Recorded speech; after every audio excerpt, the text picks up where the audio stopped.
बातमी नांदेडमधून आहे। नांदेडमध्ये बंजारा समाजाच्या भव्य मोर्चाला सुरुवात झालेली आहे। बंजारा समाजाला एसटी प्रवर्गातून आरक्षण देण्याची मागणी होती आहे। नांदेडच्या नवा मुंडा भागामध्ये बंजारा समाज एकवटलेला आहे। हैदराबाद गॅझेटनुसार बंजारा समाजाला एसटी प्रवर्गामध्ये आरक्षण देण्याची मागणी आता केली जाते आणि त्यासाठी मोठ्या संख्येने हे सर्व समाज बांधव जमलेले आहेत। नांदेडमध्ये बंजारा समाज बांधवाच्या वतीनं भव्य मोर्चा काढण्यात आलाय। नांदेड शहरातील नवा मुंडा भागातील ही सगळी दृश्य आपण या ठिकाणी पाहतोय।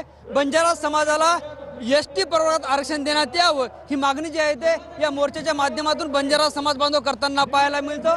नांदेड जिल्ह्यातील मोठ्या संख्येने बंजारा बांधव जे आहेत ते या मोर्चात सहभागी झालेत। आपण बघतोय महिला असतील पुरुष असतील अशा पद्धतीने जे आहे ते हे मैदान पूर्णपणे भरल्या चित्र या ठिकाणी आपल्याला पाहायला मिळतं। जय सेवालाल असे झेंडे या बंजारा बांधवांच्या हातात पाहायला मिळतात। ज्या पद्धतीनं मराठा समाजाला हैदराबाद गॅजेट लागू केलं होतं त्यानुसार जे आहे ते हैदराबाद गॅजेटनुसार बंजारा समाज सुद्धा एसटी प्रवर्गात येतो। त्यामुळे आम्हाला सुद्धा हैदराबाद गॅजेट लागू करावं आणि आम्हाला एसटी प्रवर्गातून आरक्षण देण्यात यावं ही सगळी मागणी या बंजारा समाज बांधवांची आहे। कॅमेरा पर्सन अनिकेत दहातोंडेसह ज्ञानेश्वर लोंढे, TV9 मराठी, नांदेड।